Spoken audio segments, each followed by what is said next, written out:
Hey everybody, it's Tucker with Simply Roofing, and today we're doing a layover.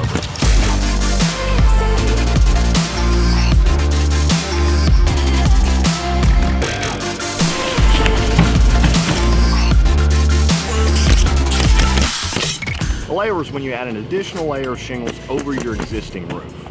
There are some pros and cons to doing this. Cons to doing a layover is that it can shorten the life of your new shingles, increase risk for algae growth, and can be difficult to repair in the future. However, if you're paying for your new roof out of pocket, this is something that can save you a lot of money. Layovers are best for rental properties, fix and flips, or even if you're looking to do it yourself.